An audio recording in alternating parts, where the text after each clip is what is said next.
నేను మల్లిని చూశాను. Mallikarjunarao was a builder నేరుగా అవ్వలా. తను ఒక కూలిగా హైదరాబాద్ వచ్చాడు, తాపి పని పట్టింది మేస్త్రిగా. సో తనే కాదు, నేను తన గ్రామం వెళ్ళినప్పుడు ఆశ్చర్యపోయా. ప్రతి వాళ్ళు తాపీ పని చేస్తూ హైదరాబాద్ వచ్చిన వాళ్ళే. వాళ్ళ అంకుల్ ఒక ఆయన తను ఆ పని చేస్తూ మిగిలిన వాళ్ళకి మార్గం వేశాడు. ఒక్కళ్ళ తర్వాత ఒకళ్ళు వచ్చారు, కొందరు బిల్డర్స్ అయ్యారు. ఒక చిన్న రోడ్డు పక్కనే ఒక చిన్న ఇంటిలో చూపించాడు నాకు ఉంటూ. ఆ పక్కనే హైదరాబాద్లో స్కై స్క్రాపర్స్, ఆకాశ హర్మ్యాలు నిర్మిస్తారు. వాటిని చూశాడు. నేను ఇక్కడ వాళ్ళు అక్కడ అని కదా అనుకోవాలి. ఏదో రోజు నేను కూడా అలాంటి ఒక ఫ్లాట్ తీసుకుని ఉండాలి అని మామూలు యావరేజ్ వాళ్ళైతే కలగంటారు. తనేమని అనుకున్నాడంటే, ఫ్లాట్ కాదు అసలు, అలాంటిదే మనం కడితే కనాలే, కల కనాల, దమ్మున్న కల కనాల, ధైర్యమున్న కల కనాల. అంబేద్కర్ని స్కూల్ బయట నిలబెడితే, కూర్చోబెడితే ఏమనుకున్నాడు? ఈ డ్రమ్ట్ ఇట్ ఆఫ్, కలగన్నాడు, దమ్మున్న కలగన్నాడు కదా.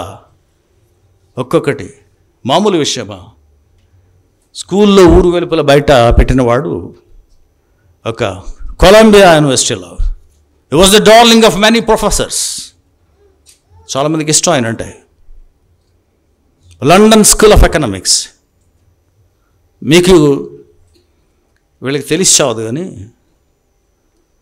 ఇప్పటికీ ఇండో పాక్ వార్ అని చెప్తున్నారు కదా.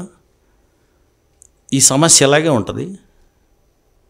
మీరు పాకిస్తాన్ పేరు మీద భయాన్ని పెంచి ఆ భయాన్ని బడ్జెట్గా మారుస్తున్నారు.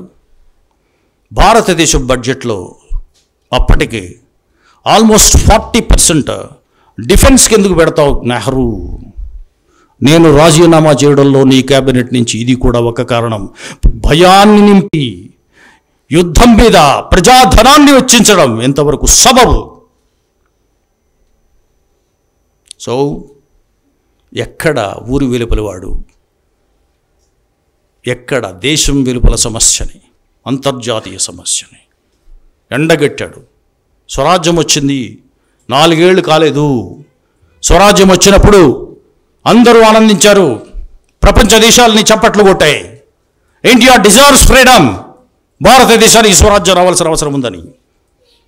మిస్టర్ నెహ్రూ 4 సంవత్సరాలు కాలేదు, ఐక్యరాజ్య సమితిలో భారతదేశం పట్ల ఎంతమంది వ్యతిరేకులయ్యారు కదా. కానీ నువ్వు శాంతి దూతవు, పంచశీలను ప్రతిపాదించావు.